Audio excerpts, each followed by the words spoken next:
السلام عليكم. حسيت يا جماعة بخنقة وبضيقة الأيام اللي فاتت دي، وحصل كم موضوع وانتوا عارفين ان انا حساسة جدا. المهم، فحصل كم موضوع زعلني وضايقني جدا وخنقني، ولقيت نفسي خلاص مش قادرة أواصل. ف أخدت قراري بإني هنزل. يعني كان بقالي، يعني أنا قاعدة في اسكندرية، بس كان بقالي حوالي سنة ما طلعتش رحت على البحر. الاسم عمالة اطلع كده واقول لكم على النت ان انا قاعدة في اسكندرية، لا، لكن انا قاعدة في اسكندرية البيت، مش اسكندرية البلد. المهم، وبعدين رحت قلت لا لا لا، انا هنزل. طب هنزل اروح فين؟ مش مشكلة. طب اروح خالد بن الوليد، طب اروح فتح الله، طب اروح فين؟ المهم، لقيت العربية اللي رايحة جليم، فقلت ايه، لا انا هروح جليم. جليم طبعا دي منطقة جميلة جدا، وانا بعتبرها زي بيتي. ازاي؟ يعني مثلا في بعض الاماكن بنلاقي نفسنا يعني مش حاسين بغربة فيها. فجليم لان مدرسة بنتي كانت قريب منها، وانا كنت بنزل بقى امشي اتمشى على البحر مع صحباتي الستات، نودي بناتنا ونقعد على البحر في المكان ده. المهم طبعا المكتبة دي اللي هي على الرصيف مليانة كتب اشكال والوان. آه، جليم بقى بعد سان ستيفانو. انا حاولت حتى اصور لكم سان ستيفانو من بعيد. سان ستيفانو ده مكان هقول لكم طراز معماري غريب، غريب جميل ودقيق وروعة. يعني انت لما تشوفه تعجب بيه جدا. المهم الاول فيه ايه؟ فيه نفق زي ما انتوا شايفينه كده موضحاه في الصورة، علشان اللي يعدي الشارع. يعني شايفين ده الشارعين الكبار دول على البحر.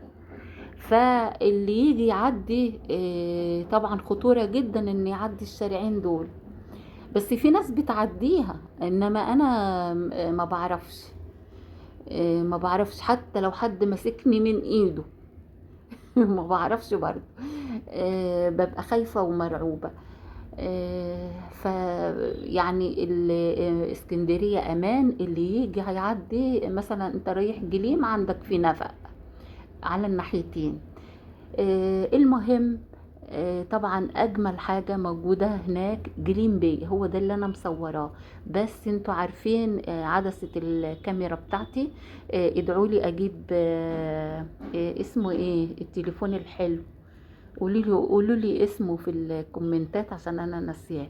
المهم ان شاء الله اجيب كاميرا كويسة واصور لكم تصوير احلى. جليم باي ده مجموعة كافيهات جوه جميلة جميلة جدا جدا جدا، فوق الوصف صراحة. وتلاقي مليان ناس، مليان. يعني هو كأن اسكندرية والقاهرة والدول العربية مكبوبة جوه جوه جليم بيه. مكان للفسحة، اللي هو زي لسان ممتد من على الشارع زي ما وريتكم كده لغاية جوه البحر ولسان.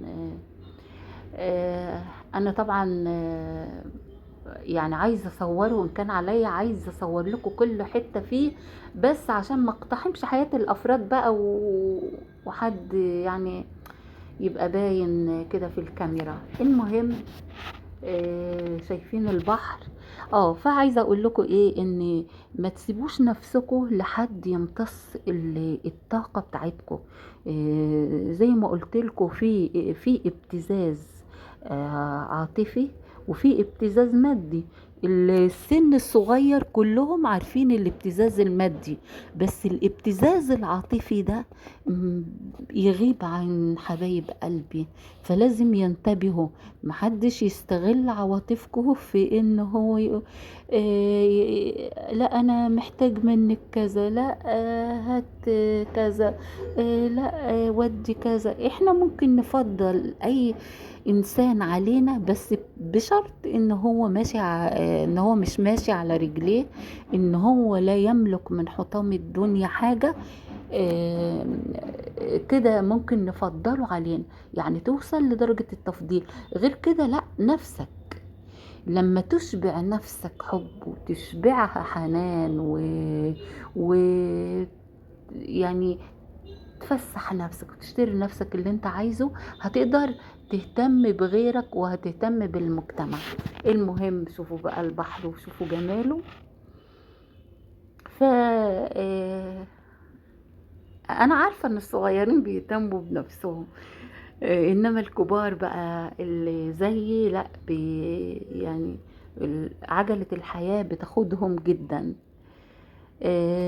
المهم ان شاء الله اهو اللي هناك ده هو سان ستيفانو. بس لما انا عايزاكم تعملوا سيرش على النت وتقولوا سان ستيفانو كده، وشوفوا بقى وهتقولوا بقى ان انا صح ولا غلط. احنا هنا لسه في جليم باي.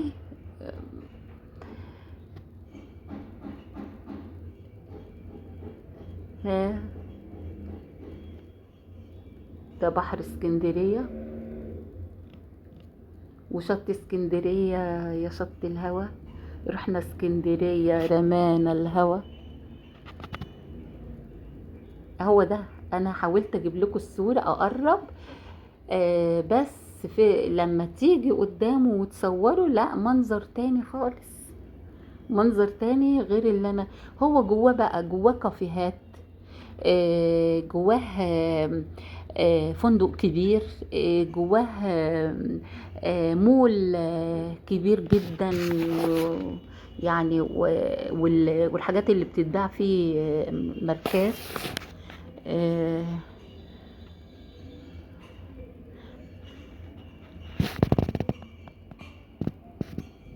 ده انا وبسلم عليكم.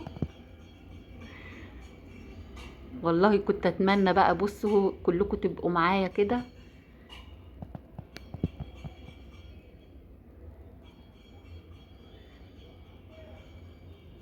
بس صراحة يعني هو ايه المكان عارفين يعني زي ايه، بيرتب على القلب يعني. على غير ما مطران بيقول ان يشفي هذا الجسم طيب هواءها، أيلطف أيلطف إيه؟ النيران طيب هوائي. يعني هو كان بيقول كان بيحب واحدة، وبعدين ما حصلش نصيب وكده، وبعدين راحوا قالوا له بص عشان تشفى